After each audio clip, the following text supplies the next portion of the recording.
Right, St. Louis decided to come on.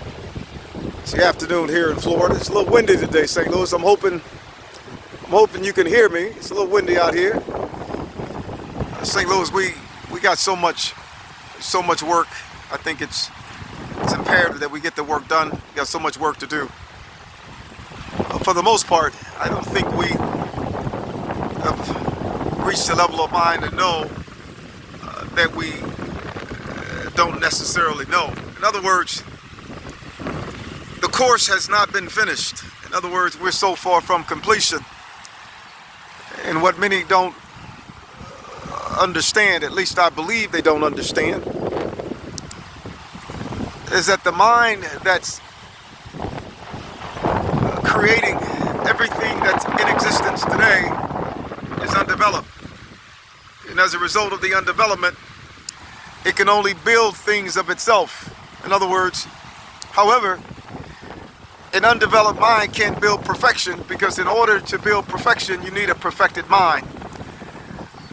I'm beginning to understand that everything that we have been taught from the beginning of creation, and we claim it to be 13.8 billion years ago, is not what we perceive it to be. How can it be 13.8 billion years ago, and the mind itself has not evolved enough to even understand that it doesn't understand? In other words, you're one step ahead of cavemen, the Neanderthals back hundreds of thousands of years ago, had not a clue that we would be building the things in which we're building right now, such as satellites orbiting about 25,000 miles per hour, coming up with whether or not planets orbit the sun, not knowing whether or not the earth was flat or was it round.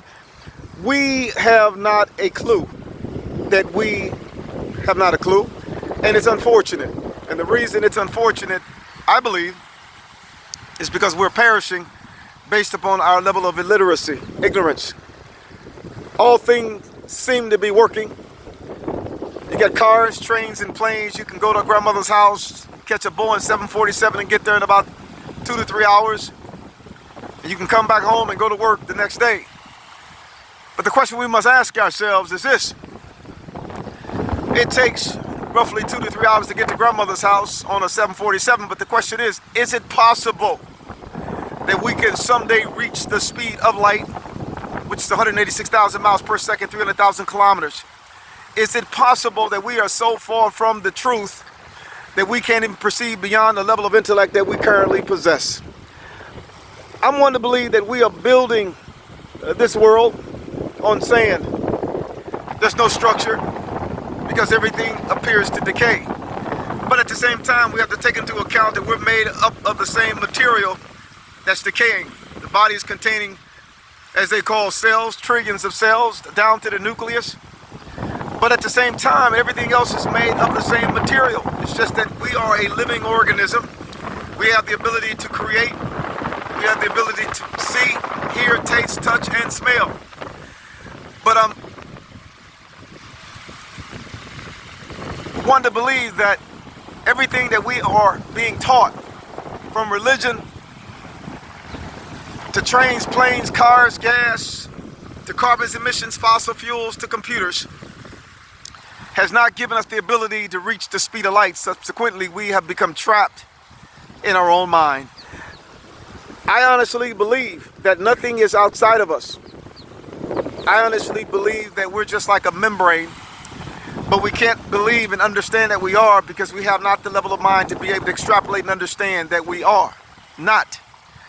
It saddens me to think that we held on to Isaac Newton with gravitational, which appears that it works, that we held on to so long Einstein, which is energy equals mass at the speed of light, which appears to be true.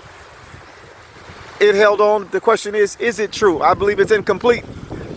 I believe we also held on to quantum physics, but in quantum physics, they say it's impossible to measure the position and or the velocity at the same time, so subsequently you can't necessarily go beyond the veil. I believe that's untrue. I believe that the reason we believe in the manner in which we believe, because we have not the mind to go beyond where we are. I believe that death, murder, rape, pillage, wars, and rumors of wars can be defeated. However, we must come to understand, in order to defeat what needs to be defeated, we must strengthen in mind. And as a result, once we strengthen in mind, we will be able to create a vacuum. And as a result of creating a vacuum, we will be able to add on to the four forces of the universe, from electromagnetic to gravitational, electromagnetic, weak, and nuclear forces. I believe that's the fifth force, which is a vacuum. And that's what we must seek to acquire. I believe that one soul can literally manifest that vacuum. And as a result of manifesting that vacuum, it would change your reality. Not only will it change your reality, it would cause you to reverse the laws of thermodynamics.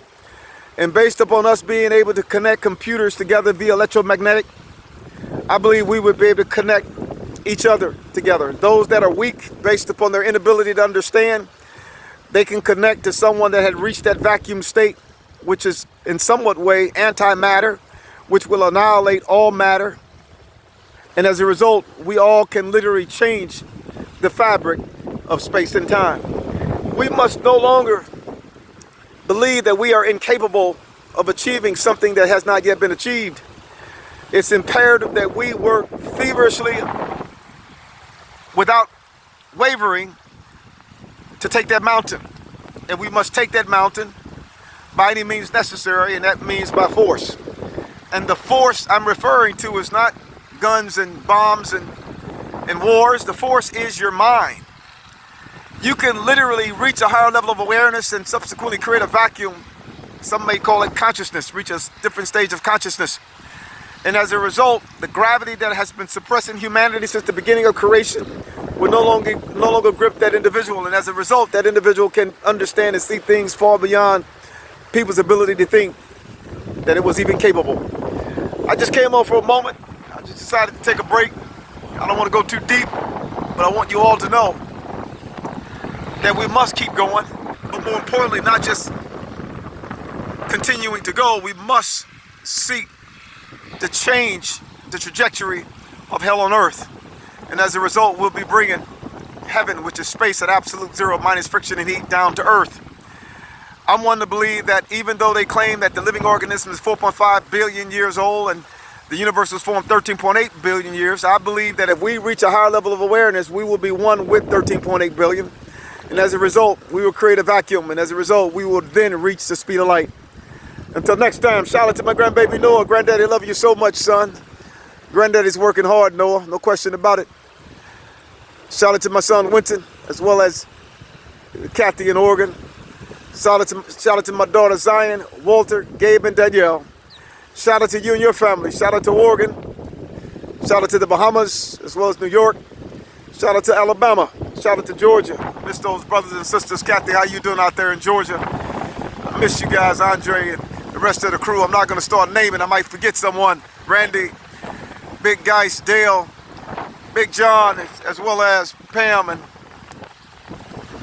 Ashley and Crystal and Chris Hood, my favorite guy, Mike Knowles, Eric, Vargo.